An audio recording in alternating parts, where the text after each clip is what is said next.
para falar desse tema, nós vamos, na maior parte da nossa conversa, citar a nossa experiência com o Hospital Espírita André Luiz.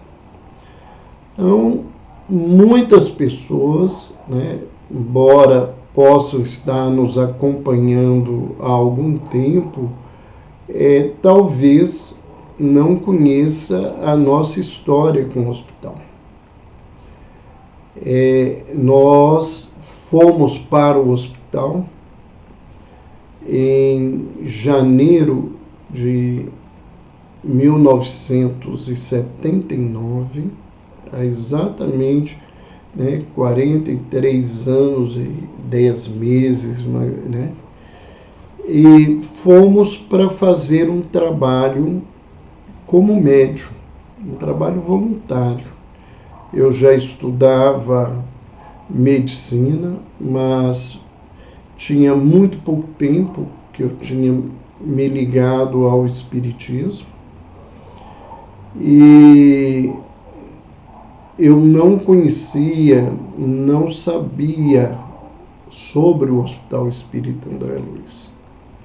Então eu fui conhecer o hospital verdadeiramente e ter alguma ideia do que ele era naquele janeiro de 1979. E a partir daí, nós fizemos uma parceria com o Dr. Jaider, que já era responsável clínico pelo hospital, e estamos como voluntário até hoje no hospital, embora desvinculado do corpo de assistentes do hospital desde 2020, quando nós nos desligamos da diretoria técnica do hospital e passamos a exercer um cargo vinculado à Faculdade de Ciências Médicas aqui de Belo Horizonte, como coordenador do internato do curso de medicina, o internato de saúde mental, ligado ao Hospital Espírita André Luiz. Então, muitos anos de história. Eu não vou contar a minha história, eu vou contar a história do hospital. E contar a história do hospital no sentido de caminhar dentro do tema que a gente se propôs. E que tema é esse? Da importância da existência de um hospital espírita para o tratamento de saúde mental. Hoje, nesse exato momento, se você buscar nas redes sociais, no Instagram, no Facebook, no próprio YouTube, você vai achar muita gente já falando sobre saúde e espiritualidade, e isso é muito bom. Mas, quando esse hospital foi fundado, não havia a menor possibilidade de se dizer sobre uma instituição de saúde que vinculasse uma terapêutica espiritual. Isso não era algo aceito dentro da academia. E o hospital, ele não foi criado ou idealizado por pessoas encarnadas. O hospital, ele foi idealizado e inspirado pela espiritualidade. E essa história, especificamente essa história, ela é muito interessante. O grupo da Fraternidade, que era uma instituição que vinha crescendo dentro do movimento espírita nacional e que tinha um compromisso de criar instituições de assistência e um ideal de criar uma cidade que fosse uma cidade orientada, né, pelos ideais espíritas. Ele tinha em Belo Horizonte o seu grande centro, né, e essas atividades estavam vinculadas ao Grupo Sheila, ou Centro Espírita Oriente. E nesse grupo havia inúmeros trabalhadores e eles começaram a realizar um trabalho de materialização. Então, eram médiuns, né, um grupo de estudiosos que se reuniam em que os espíritos se materializavam. Nesse trabalho, um certo dia, um amigo espiritual trouxe a sugestão do grupo, né? Era como se fosse alguém que estivesse falando, como eu estou falando aqui, que as pessoas viam e escutavam, propondo que seria importante se criar um hospital espírita para tratar das pessoas, principalmente das pessoas carentes, dentro da região de Belo Horizonte, que tinham quadros obsessivos e que precisavam de uma terapêutica espiritual para auxiliar a melhora dos seus quadros de transtornos psiquiátricos.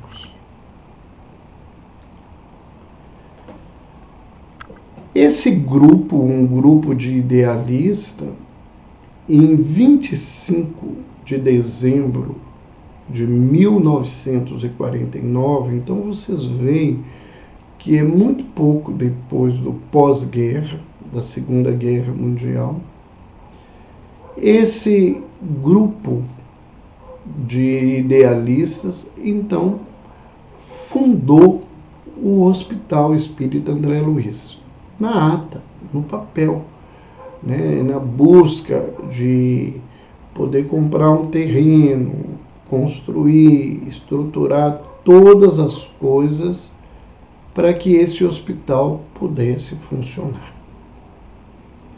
Acontece, né, que as condições financeiras, né, a abertura para aceitação e ajuda de um trabalho advindo do movimento espírita enfrentava inúmeras dificuldades.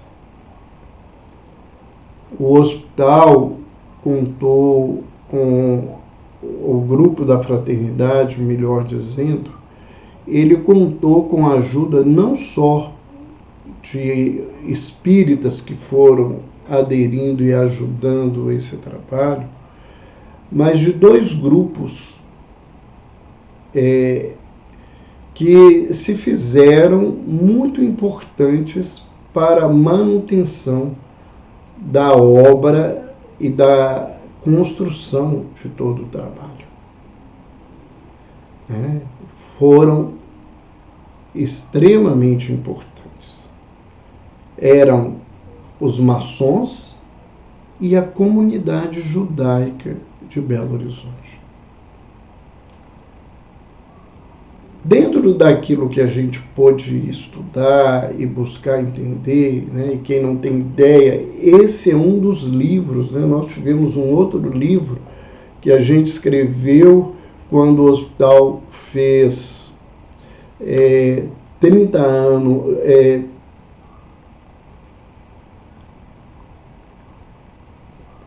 30 anos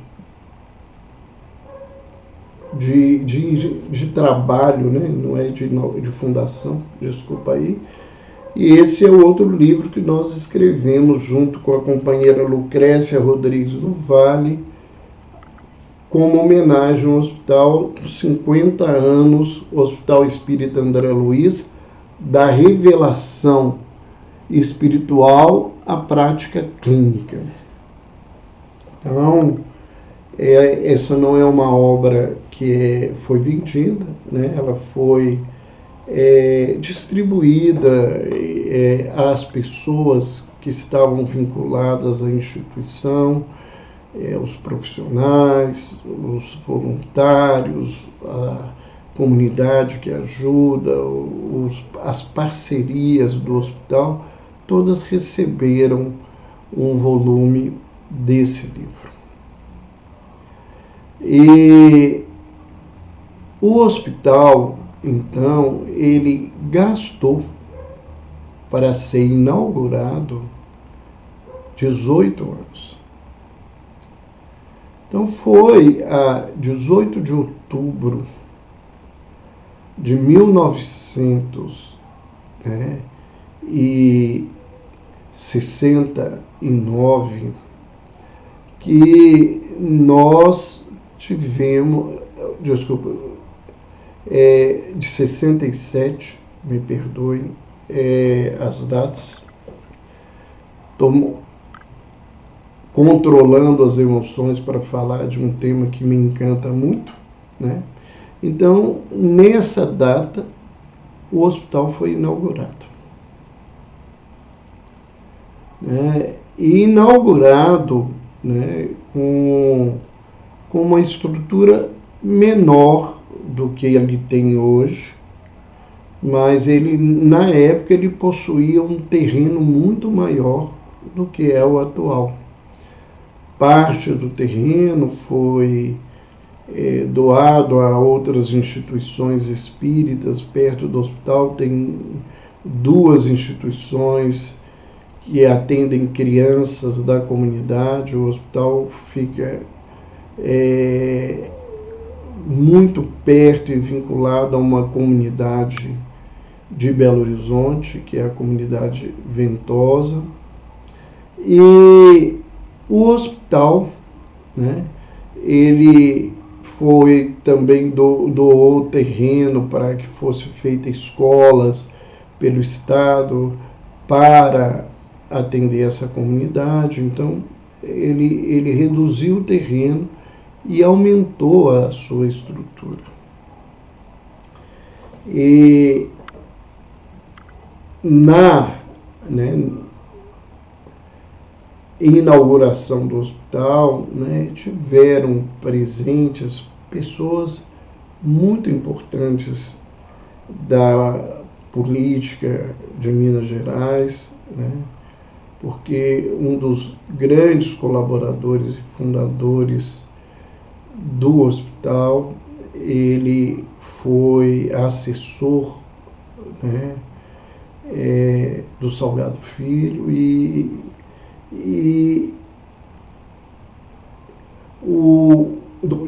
do Milton Campos, né, que foi ministro do Juscelino Kubitschek.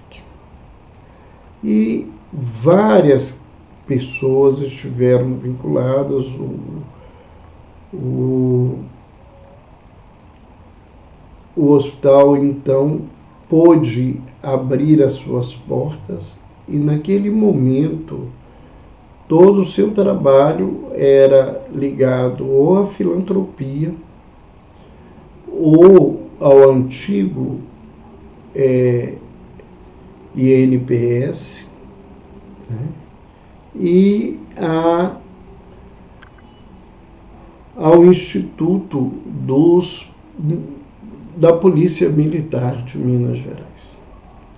Ele foi acrescendo parcerias com outras instituições, e o hospital, já naquele momento, ele foi buscar inúmeros profissionais, psiquiatras, médicos, anestesistas, médicos clínicos, anestesistas, pessoal da psicologia, da terapia ocupacional, que era, de alguma forma, referência na atividade de saúde mental. Isso foi muito importante, né, para uma estruturação do ponto de vista técnico, do ponto de vista do atendimento na área da farmacologia, da psicoterapia, com trabalhos de grupos operativos, de psicoterapia breve, de arte-terapia e terapia ocupacional, todo um trabalho envolvendo uma equipe. Mas o hospital, né, que tinha um propósito, que era de fazer essa vinculação da terapêutica espiritual com a terapêutica convencional, começou a enfrentar embates com o corpo técnico do hospital, que passou a questionar, porque isso era uma realidade, né, dizendo que não havia nenhuma prova científica que esses tratamentos pudessem ajudar, que pudessem facilitar as coisas. E o hospital, em menos de uma década, ele teve que fazer uma reestruturação clínica do hospital. E para isso, a diretoria que ali estava convidou, né, um psiquiatra que tinha há pouco tempo se formado em psiquiatria, mas que era conhecido por eles, principalmente pelo trabalho que ele realizava dentro do movimento espírita. Então, o Dr. Jaider foi levado para o hospital para participar do corpo clínico e eu reorganizar esse corpo clínico junto com o Dr. Celso, que era o diretor técnico nesse momento, o diretor médico do hospital. E nesse contexto, ele foi levando pessoas ou que tinham uma formação pessoal doutrinária ou que tinha uma aceitação pelo trabalho doutrinário espírita e que não iria criar essas dificuldades dentro do hospital. Então nós vemos, né, que hoje que a gente fala da importância da espiritualidade, né, as pessoas vinculadas ao reducionismo materialista criando inúmeras dificuldades para se fazer esse trabalho que já naquele momento, em 49, era algo inusitado, né, de se pensar e que aos poucos, né, isso foi sendo construído na instituição. Né? Sempre houve a presença da terapêutica espírita dentro da instituição. O hospital sempre foi procurado porque ele tinha duas características que eram marcantes: um trabalho humanizado de qualidade e a assistência espiritual que as pessoas, né, leigas queriam que fosse oferecida aos seus pacientes. Então, nós vemos, né, que uma instituição como essa, né, ela foi enfrentando os próprios embates de todo o momento, de toda a história real da psiquiatria. E ela foi buscando oferecer sempre um tratamento diferente, né? Nós vemos aí depois denúncias enormes de maltrato, de desumanização do tratamento, né? Eu posso testemunhar com a minha vida dentro do hospital. Nesses 43 anos, o hospital sempre pautou-se na preocupação de um tratamento humanizado, muito antes disso ser oferecido pelos hospitais públicos, pelas instituições do Estado. Nós vimos aí na reforma as denúncias dos grandes hospitais mantidos pelo Estado e a condição que os pacientes ficavam ali dentro. Isso nunca aconteceu dentro do hospital. E nessa reestruturação houve uma grande preocupação de que o trabalho técnico não se perdesse, mas que o trabalho da terapêutica espiritual passasse a ser reconhecido como um tratamento complementar, né, dentro da instituição. Então, o hospital, na sua estrutura, nunca quis que o tratamento dentro da instituição fosse alternativo, oferecesse só o tratamento espiritual. Nós sabemos que tem instituições de saúde mental vinculadas ao espiritismo no Brasil que se propuseram a isso. O hospital não se propôs a esse lugar, a esse contexto, né?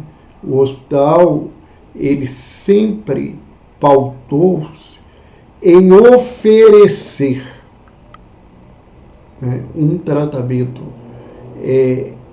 psiquiátrico, ou um tratamento, hoje num termo mais adequado, em saúde mental, referenciado pelas maiores instituições em saúde mental do mundo, que fosse associado à terapêutica complementar espírita. E isso, para ser montado, foi muito difícil. E eu diria com clareza que é ainda um grande desafio. Por que é um grande desafio? Porque o respeito à visão e à postura do profissional, isso faz parte de uma ética de contrato de trabalho dentro da área de saúde. Então, nós não podemos obrigar nenhum profissional a aderir a essa visão dessa integração. Não é ser espírita, mas aderir adequadamente a essa visão, porque isso iria ferir os direitos de liberdade de um cidadão. E a formação acadêmica, ela continua reducionista, materialista. Então, nós vemos essa grande dificuldade. Um outro grande desafio, né, que um hospital desse nos oferece a oportunidade de aprender, é de como nos utilizarmos dessa terapêutica.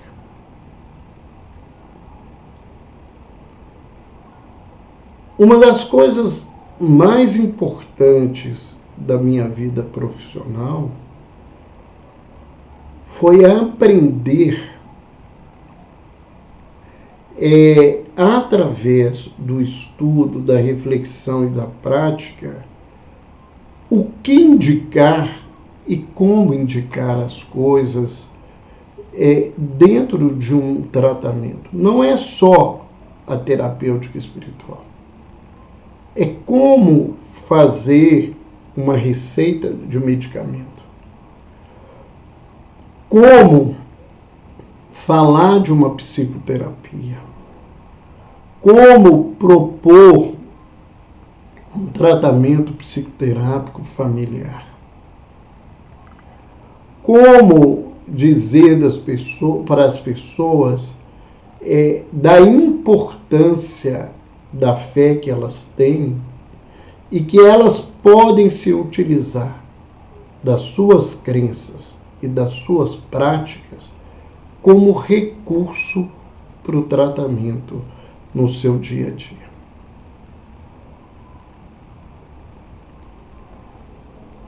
As lutas e os desafios dos conceitos sempre foi muito grande, né? E as diretorias pelas quais eu passei sempre primaram em respeitar o trabalho técnico, buscando que esse trabalho técnico fosse humanizado e que a terapêutica que o hospital oferecia para quem quisesse, né, porque ninguém é obrigado dentro da instituição fazer um tratamento espiritual.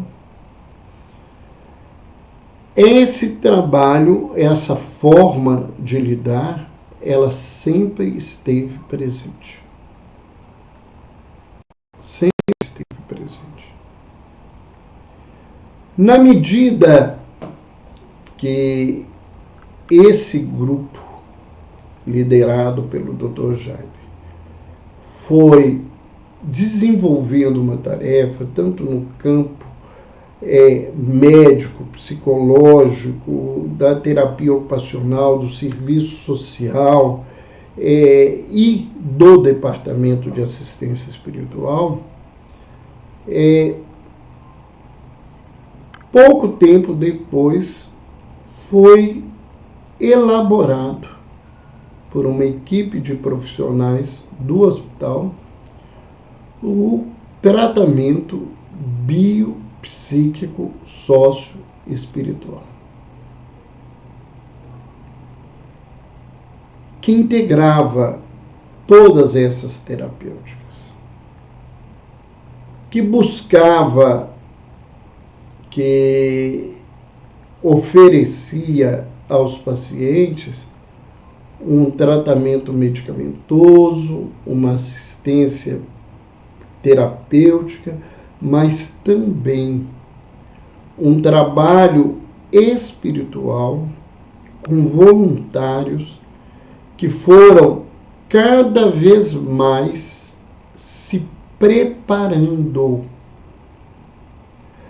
para fazer uma atividade no campo da espiritualidade voltada para a saúde mental.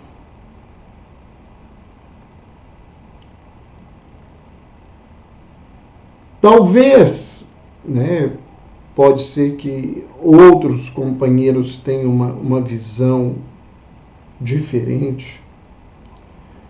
Na minha observação, nesse meu acompanhamento de todos esses anos dessa tarefa, eu diria que a atividade que mais cresceu e se estruturou, que verdadeiramente foi se especializando, foi a atividade dos voluntários do hospital. Sem desfazer do trabalho técnico, né, do qual muito tempo eu fui um dos responsáveis. E por que eu falo dessa forma? Por que eu vejo dessa forma? É que nós saímos do modelo de trabalho dentro de um centro espírita para criar um modelo de um departamento de assistência espiritual focada em saúde mental. Ou seja, quem trabalha nas equipes de atendimento em saúde mental da instituição é treinado constantemente, ele tem uma educação continuada, como se pede para os médicos, enfermeiros, psicólogos e todos os tipos de terapeutas e profissionais, né? Eles têm uma educação continuada. Eles têm novos cursos, aprimoramento da tarefa, reavaliação do que é feito, melhora do que é realizado. E não realizado semelhantemente ao que acontece no centro espírita, não porque haja algum problema no trabalho que é realizado na casa espírita. É porque a clientela do hospital, ela é diferenciada da população que vai a um centro espírita frequentar porque é adeso ao espiritismo ou porque está buscando simplesmente uma ajuda. Para explicar facilmente, para a gente só entender isso nesse momento, por exemplo, né, numa casa espírita, uma reunião pública, ela dura entre 50 minutos e, às vezes, em algumas casas, até 1h30. Uma reunião para os pacientes dentro do hospital, ela não deve durar mais do que 20 minutos. Porque o portador de transtorno mental, ele não dá conta de acompanhar uma atividade nesse contexto. Ou por causa da medicação que ele toma, ou pelo próprio quadro psíquico que ele apresenta. Depois, a casa espírita vai ensinar ou vai falar de espiritismo. Vai apresentar os princípios básicos da doutrina espírita. Como a nossa clientela, né, os pacientes, esses parceiros que o hospital tem, eles, na grande maioria, são católicos ou evangélicos, essas reuniões de 20 minutos, elas falam de um tema que a pessoa vai poder ouvir. E, mais do que isso, essa pessoa não vai se sentir incomodada com esse contexto. Então, nessa abordagem, nessa visão, a gente trabalha no hospital com os tópicos da moral do Cristo. Então, o que é falado para os pacientes é sobre amor, paciência, tolerância, resignação, valorização da vida, o valor da família, gratidão, a importância do trabalho, a importância da renovação da vida da criatura. são instrumentos que poderíamos dizer que são universais, que não cabem nenhum tipo de discussão. Então, muitas vezes, eu ouvi pacientes evangélicos, principalmente, dizerem para a gente: doutor, o pastor na minha igreja disse que vocês eram pessoas do demônio.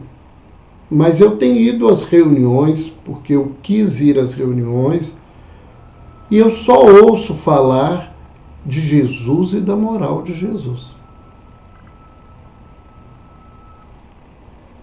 E isso não é um jogo comercial. Isso é uma preocupação do hospital em respeitar as crenças das pessoas. E entender, né, e o hospital já entendia isso, e hoje a gente vê o tanto que isso é importante, que o problema não é a religião, o rótulo que a pessoa traz. O que leva à melhora das pessoas é a religiosidade ou a espiritualidade. É a prática das suas crenças ou a vivência ética no seu dia a dia.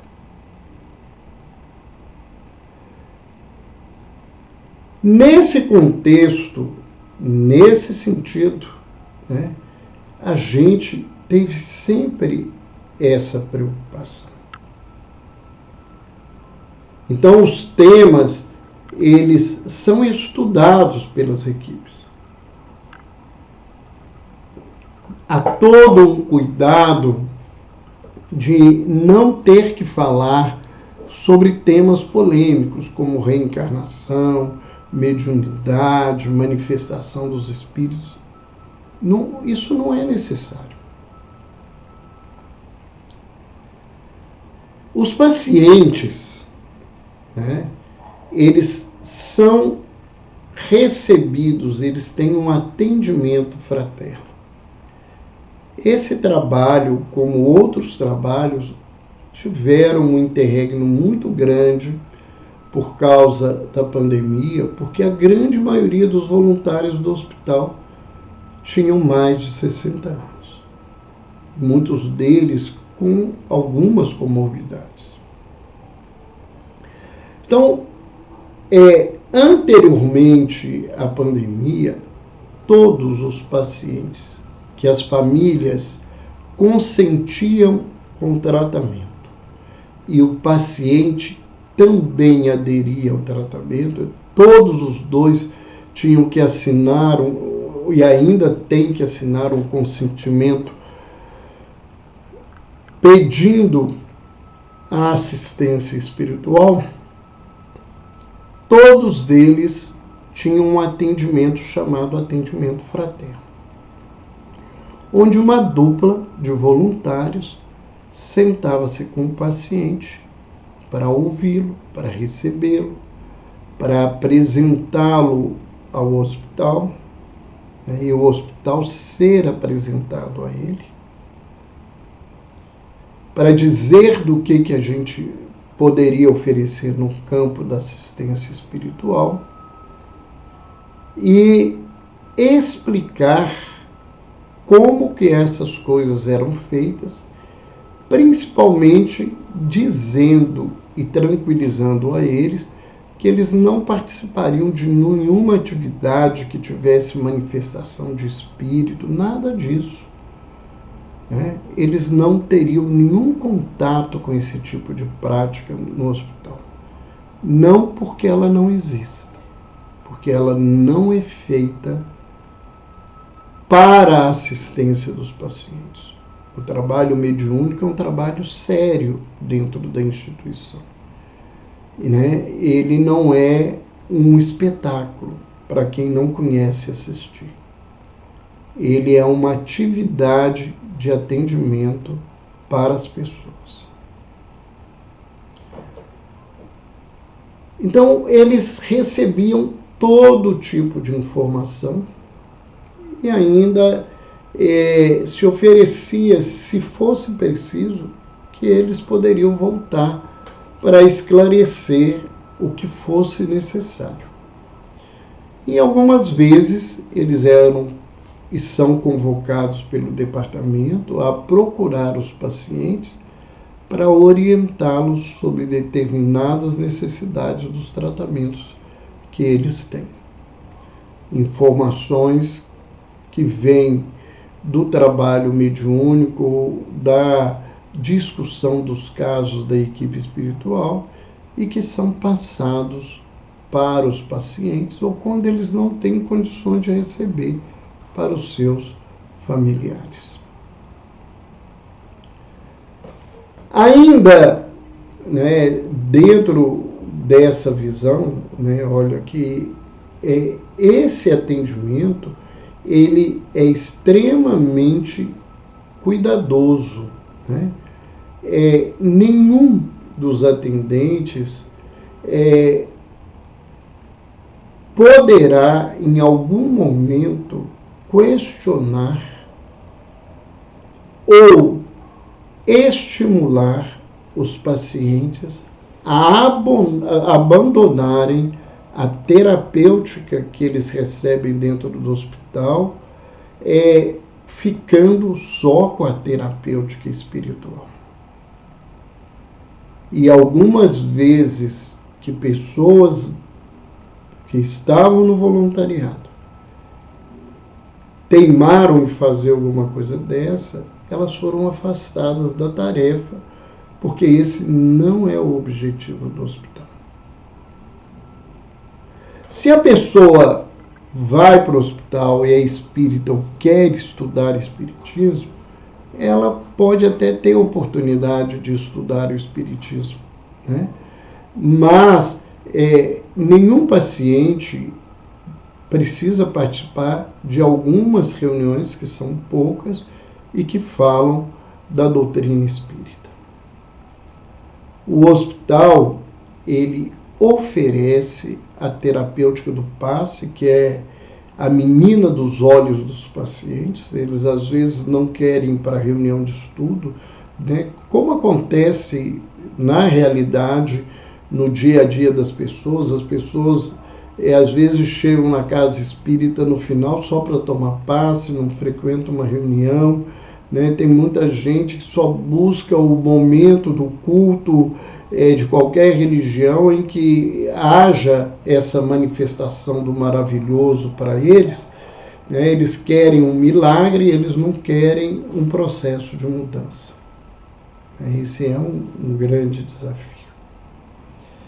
Então, o hospital oferece o trabalho do passe, o atendente fraterno fala o que é, explica, que é semelhante, e o é, a imposição das mãos que é feita pelos evangélicos, que é feita pelos sacerdotes católicos. Há uma terapêutica que é muito semelhante ao que é oferecido no Diorei, na Seiknoei, no Reiki, das tradições budistas, hinduístas. Ele é explicado sobre essa terapêutica. O hospital, então, ele tem uma gama de tratamentos espirituais.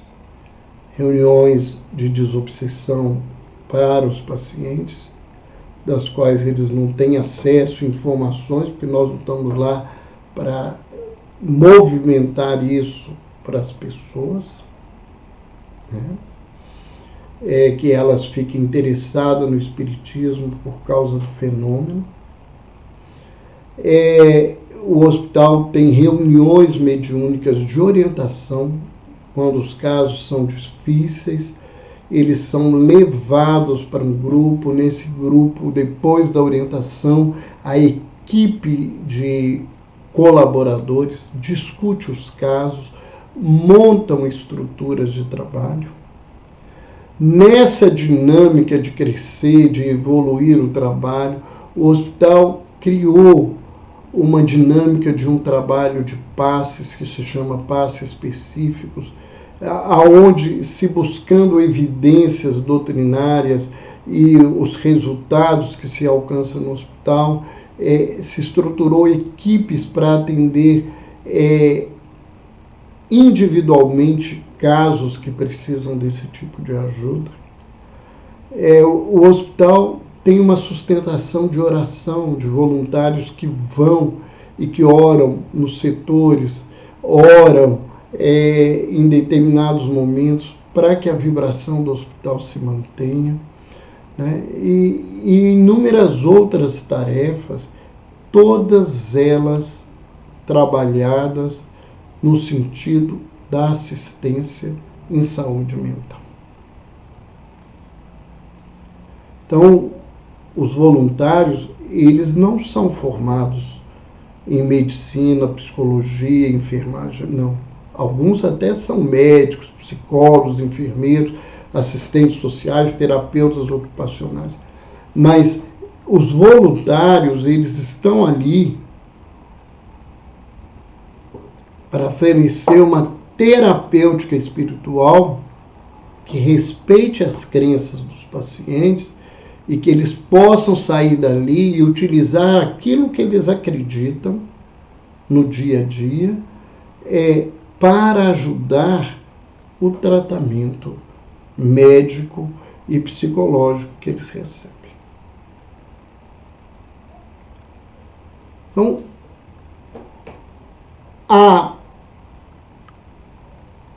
instituição como um todo, ela é voltada o tempo todo para fazer um trabalho especializado em saúde mental. Então, todas as tarefas que ali são construídas, elas são construídas e orientadas dentro dessa perspectiva, né? E isso é feito com a assistência da direção técnica, isso é feito com a assistência e a discussão com as equipes terapêuticas do hospital. Isso é feito pela coordenação do próprio departamento. O departamento tem um diretor, né? E ele tem um coordenador. E um desses que coordenam, que é um funcionário, porque o hospital precisa que seja isso, é um psicólogo, porque precisa ser um profissional de saúde para ter acesso ao prontuário médico dos pacientes. Então, nenhum voluntário tem acesso ao prontuário médico dos pacientes internados no hospital.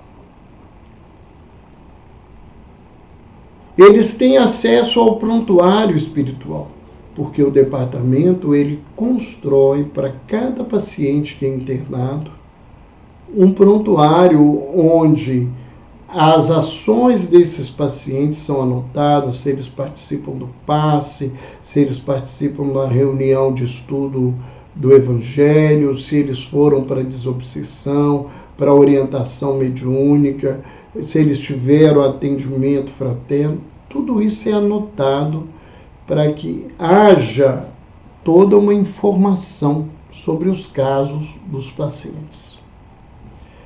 Então, isso é fundamental para essa terapêutica. Mais do que isso, né, a gente vê no trabalho que se organiza nesse sentido, e quem trabalha em instituições psiquiátricas e outras instituições psiquiátricas que não têm uma atividade espiritual intensa dessa, ou não tem nenhuma atividade espiritual, quando chegam no hospital, se assustam com o ambiente do hospital.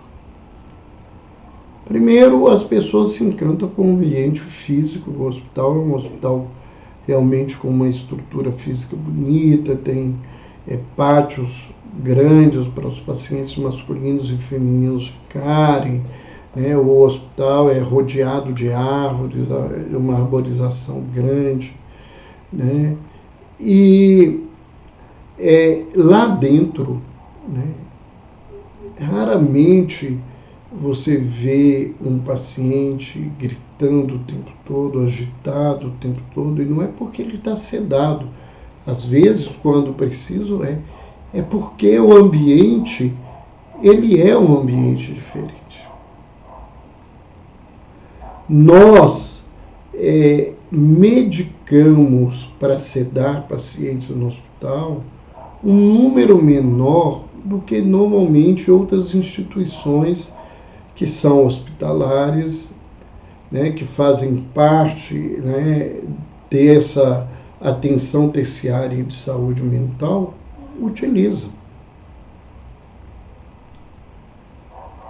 Muitas vezes o paciente está começando a agitar e se busca a assistência de um voluntário que esteja presente no hospital, que vai conversar com ele, vai envolvê-lo numa outra conversa, vai buscar, quando possível, que ele faça uma oração dentro do que ele acredita, dentro do que ele busca. Ou seja, a gente vai utilizando de toda essa temática para um tratamento mais tranquilo e mais adequado. Não é à toa nesse contexto, né, que nós vemos, né, o hospital, ele convive com uma situação, né, diferenciada. Então, o hospital é o único hospital espírita no Brasil que não é integrado ao sistema SUS. Por que isso? Porque o hospital não quer atender as pessoas da população? Não. Porque o hospital acha que eles não devem ser atendidos? Também não. É por um problema real da política de saúde, né? Que o investimento do Ministério da Saúde nas instituições filantrópicas e nas Santas Casas de Misericórdia, eu costumo dizer, né, que o sistema SUS, né, vendo o dinheiro do Ministério da Saúde e do Ministério da Previdência, antigamente, todo esse contexto, ele quer um serviço 5 estrelas e ele paga por um serviço de 1 estrela. Então, as exigências nesse campo, elas impossibilitam, elas inviabilizam um trabalho de qualidade dentro da instituição.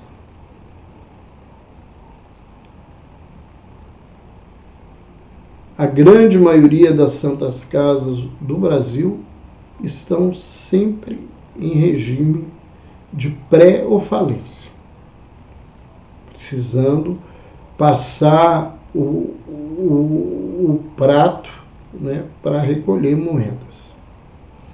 As instituições filantrópicas não são diferentes. Depois, na década de 80, o hospital enfrentou um problema muito sério.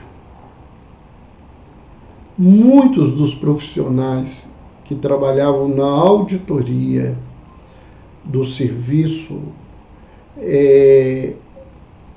previdenciário na época, eles eram donos, sócios, médicos de outras instituições psiquiátricas.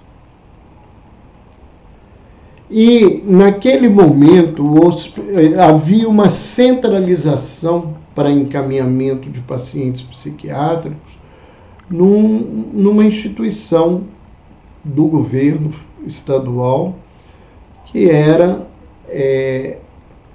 o hospital, desculpe, falhou agora mesmo vou lembrar o nome, e esse hospital, né, que ele hoje já não trabalha mais com saúde mental, ele é que direcionava os pacientes, chama-se Galba Veloso. Eu não brigo mais com a memória, né? Gente, depois de uma idade, eu descobri que brigar com a memória é afastar a informação mais tempo. Então, o Hospital Galba Veloso, de cada 10 pacientes que eles recebiam, isso, quem falava com a gente eram os profissionais que trabalhavam lá, no mínimo 8 a 9 pacientes queriam ir para o Hospital André Luiz. E isso começou a criar um incômodo nesses profissionais, outros, e eles começaram a criar problemas com o hospital pelo tratamento espiritual que a gente oferecia. Questionando a validade científica, técnica, que aquilo não podia, que aquilo era proselitismo, que a prática do pessoal era charlatanismo, todo esse contexto. Então, para evitar toda essa situação, o hospital, né, nesse sentido, ele se desvinculou. E eu diria, acompanhando toda essa história, foi a melhor coisa, porque 6 meses depois que tínhamos desvinculado, foi a primeira vez que nós ficamos em azul dentro do hospital. Porque o governo demorava de 120 a 180 dias para pagar o Hospital André Luiz. Então era bastante complexa essa situação. Então a gente não tem essa vinculação. Nossa filantropia segue as regras da filantropia do Serviço Federal, né? O hospital é obrigado a fazer 20% da sua renda bruta em filantropia e o faz, e tem que provar isso, comprovar isso todos os anos. O hospital, então, ele se desvinculou do sistema SUS, foi crescendo o número de planos de saúde, que foram buscando parceria na instituição. A grande maioria dos pacientes hoje do hospital são vinculados aos planos de saúde. O hospital tem alguns pacientes particulares e tem o serviço de filantropia, mas o maior serviço de filantropia que o Instituto Assistencial Espírita André Luiz, que agrega o hospital, agrega o CETAS, que é o Centro de Terapêutica e Assistência Social, que atende dependentes químicos e que agrega a moradia assistida André Luiz, que tem alguns moradores egressos que não conseguiram sair de uma vida hospitalar completamente. Ele direciona essa renda em filantropia principalmente para os dependentes químicos, que é um grande problema social do Brasil e que o hospital acredita que deva direcionar toda essa tarefa para essa situação. Né? Nós tínhamos antes da pandemia, eu não sei como dar isso, porque tem pouco tempo que está se voltando, eu já não estou mais na direção do hospital desde 2020. Nós tínhamos, daquela época, né, até março de 2020, a maior relação de número de voluntários espíritas com pacientes dentro de um hospital espírita no Brasil. Então, a gente tinha internado aproximadamente 130, 150 pacientes e nós tínhamos mais de 350 voluntários trabalhando na instituição de segunda a segunda, em várias tarefas dentro do trabalho. Né? Um outro diferencial que nós falamos, que é a assistência espírita especialmente dirigida aos transtornos mentais, e nós, né, somos referência de trabalho para diversos planos de saúde em Minas Gerais. Somos referência num trabalho que constrói-se muita polêmica, não vou falar dele aqui, inclusive eu tenho lá no canal de saúde mental falando sobre eletroconvulsoterapia.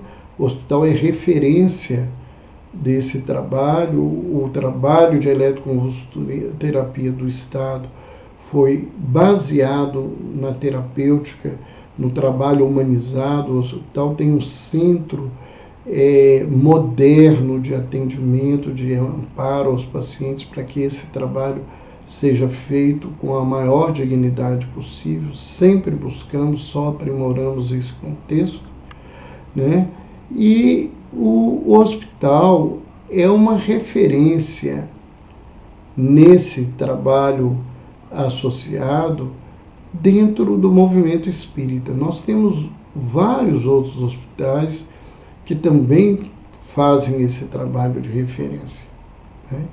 Mas a atividade realizada pelo Departamento de Assistência Espiritual no hospital, ela é bastante diferenciada de muito que acontece em algumas instituições. Muitas vezes o trabalho é como se fosse um centro espírita dentro da instituição, né? E a gente buscou transformar a nossa tarefa num departamento de assistência espiritual especializado em saúde mental e espiritualidade. Então, isso faz, né, com que a gente tenha os resultados que várias vezes eu escutei, e vários colegas e muita gente pode testemunhar, né? De pessoas dizem assim: olha, depois eu vim cá trazer esse meu primo, porque há muitos anos atrás eu trouxe outro parente,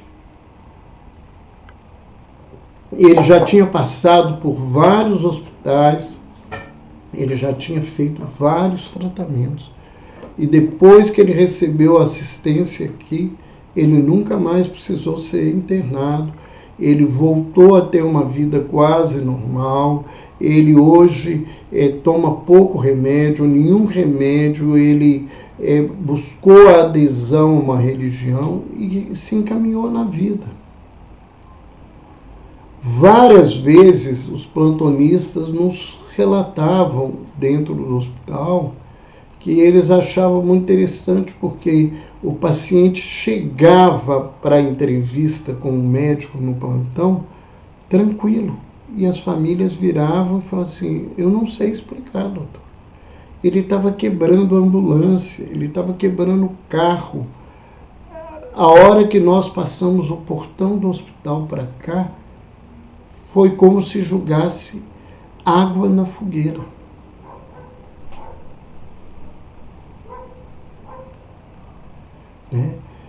A gente recebia e ainda recebe, o hospital é aberto a isso, a profissionais da área de saúde, não só da área de saúde mental, de vários países, vindo dos Estados Unidos, vindo da Europa, que chegavam na instituição e falavam da diferença da estrutura do trabalho, de como os pacientes ficavam soltos no pátio, tranquilo, cantando, tendo música, fazendo atividade de dança, de educação física,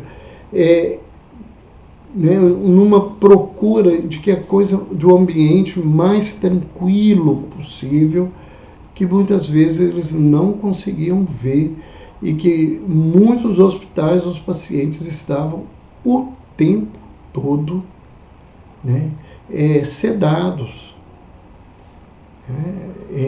Isso eu ouvi inúmeras vezes nas minhas viagens, falando em diversos países da Europa e nos Estados Unidos e na América Central, de pessoas dizendo, né, que quando a gente falava do hospital, eles, às vezes da área médica, diziam: aqui nós não temos nenhuma instituição que oferece esse tipo de trabalho. Hoje já é muito diferente, né?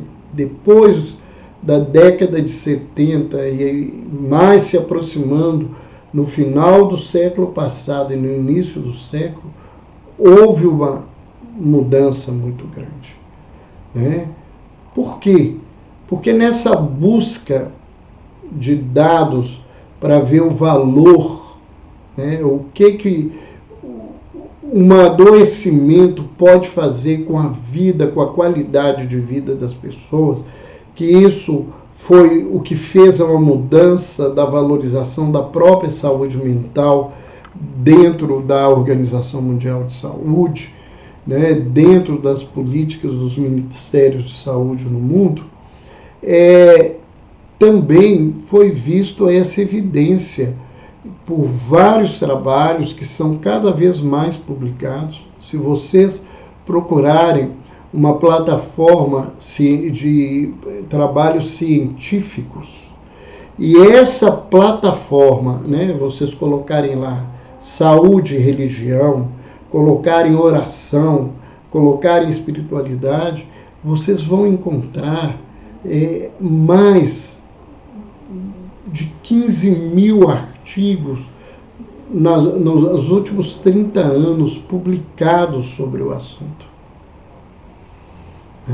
Então, cada vez mais tem essa evidência que a espiritualidade auxilia a reduzir o tempo de internação, o tempo de tratamento, a melhora do indivíduo, que o indivíduo saia com melhor qualidade, né? E isso é fundamental. Então, hoje, a gente fala com tranquilidade, né? Sem nenhum bairrismo, né? Porque na verdade, o Hospital Espírita André Luiz, a menina dos meus olhos, como alguém diria, né? Eu não estou mais vinculado à direção, à assistência, faço um trabalho muito próximo a alguns diretores pela necessidade da tarefa, que são amigos, são companheiros, são pessoas que são referências para mim, né? E procuro auxiliar o máximo naquilo que eu posso oferecer ao hospital como voluntário, né? E acho que essa homenagem ao hospital, né, ela é muito pequena. A minha fala é muito pobre, porque tem muita coisa mais. A minha vivência, o que eu pude ver, o que eu pude sentir, o que eu pude ver as pessoas mudarem, né? Pessoas com quadros graves, que tinham 6, 7 internações por ano, que tem 10, 12, 15 anos que nunca mais se internaram depois que passaram pelo hospital, que fazem uma busca de uma espiritualidade na vida, que procuram uma assistência espiritual, seja na igreja, seja num templo, seja no centro espírita, num terreiro de Umbanda, num templo budista. Para nós, não nos importa onde as pessoas encontram a paz. O Deus é único, né? Nós acreditamos nisso. Nós acreditamos nessa fraternidade, que ninguém é melhor do que o outro, que nós não somos donos da verdade, né? Nós somos pessoas que temos um ponto de vista, uma maneira de ver, né? E uma maneira onde nós procuramos vivenciar todo esse contexto, né? Então eu não tenho como falar dessa riqueza, né? Só dizer do tanto que eu pude aprender com pessoas, né? Vários irmãos que me ensinaram muito, né? Na figura especial e ímpar do Dr. Jaider. O que eu pude aprender com os maiores professores que eu tive, que são os meus pacientes. E mais do que isso, o que eu pude aprender, porque muita gente, né, nos acompanha, gosta muito do que nós falamos. Grande parte dessas reflexões que eu compartilho com vocês, elas não são minhas. Eu aprendi com os amigos espirituais. Eu aprendi com um grupo de entidades que direcionam o grupo de estudos de Espiritismo e Psiquiatria, que foi criado dentro do hospital, que direcionam a Associação Médico Espírita de Minas Gerais, que foi criada dentro do hospital, né? Grupo e instituição que respeitam o hospital como a casa-mãe desse trabalho. Então, nós não temos como dizer, né? Eu construí minha família, minha vida, as coisas que eu tenho, materiais que não são muitas, porque não é essa a minha preocupação, né? Eu tenho buscado a tentar aprender que quanto mais a gente tem, mais a gente é escravo do que tem, e tentar aprender, ter saúde, ter paz, ter alegria. Isso tudo é um aprendizado que eu recebi nesse hospital. E eu tenho certeza, né, que a única diferença entre eu e os pacientes do hospital é que eu me propus fazer um trabalho em que eu pudesse me tratar. E que essa minha proposta, por alguma forma, talvez pela misericórdia divina, foi aceita. E eu tenho, até hoje, buscado aprender com todos esses pacientes. Não só os encarnados, mas como os desencarnados. As reuniões mediúnicas do hospital nos ensinam o quanto a dor vige, não só do lado de cá, como do lado de lá. Então, eram essas as nossas experiências, né? Nós vamos ver aqui que algumas pessoas fizeram algumas colocações, não sei se tem alguma pergunta. Eu queria responder algumas pessoas, né? Se nós temos aqui perguntas, vamos ver lá.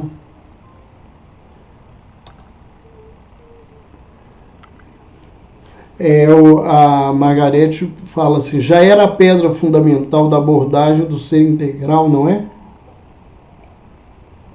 Eu acho que sim, né?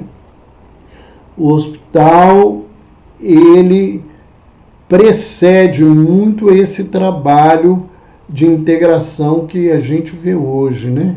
Além da educação continuada, a Margarete fala, acho que os trabalhadores deste hospital são também muito iluminados.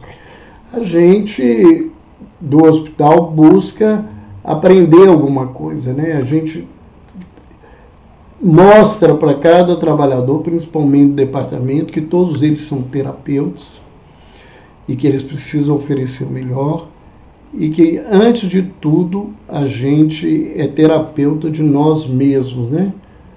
A Cleonice lembrou aqui uma fala do irmão Raul Teixeira, que diz que doutrina espírita é para quem aguenta, né? E a gente está tentando buscar.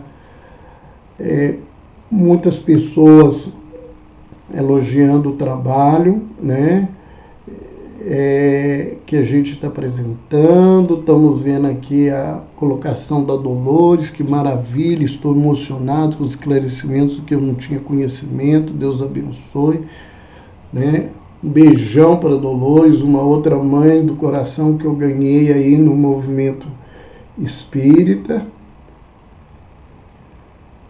A Cacau colocou aqui que o sobrinho dela foi internado hoje na instituição. Eu espero que ele possa ter o atendimento e a coisa, né? A Adriana colocou aqui que é necessário a eles um atendimento 5 estrelas, mas é ofertado pela saúde pública um atendimento 1 estrela, né? Infelizmente, a saúde pública é um problema do país e a saúde mental muito mais. Das 20 doenças que mais impactam na saúde das pessoas, mais da metade são doenças de saúde mental, e o orçamento da área de saúde mental do Ministério da Saúde, né, e ainda houve cortes do governo nessa área, é ínfimo, né, é ínfimo.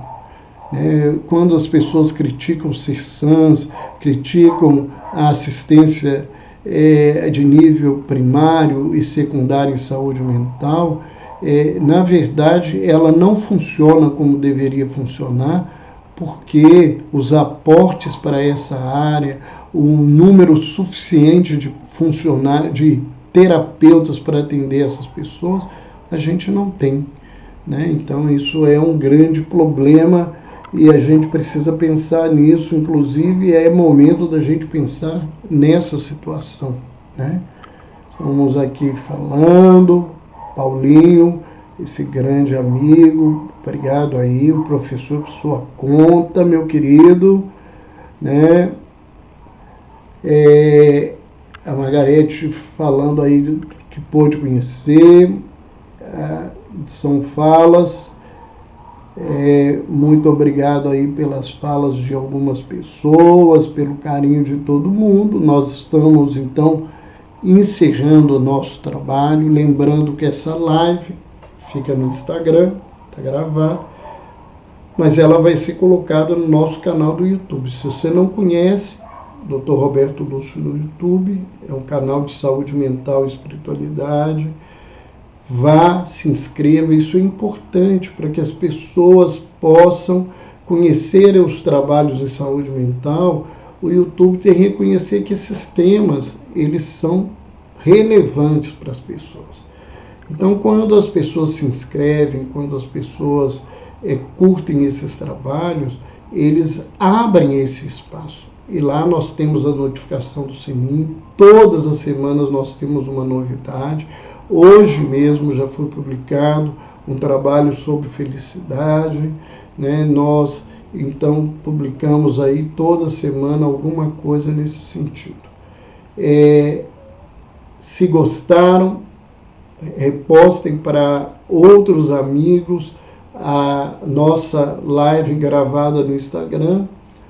Um beijo no coração, boa semana para todo mundo, bom dia das crianças amanhã. Nós temos uma postagem muito bonitinha, muito tocante para falar sobre as crianças amanhã. Vejam a gente lá no Instagram.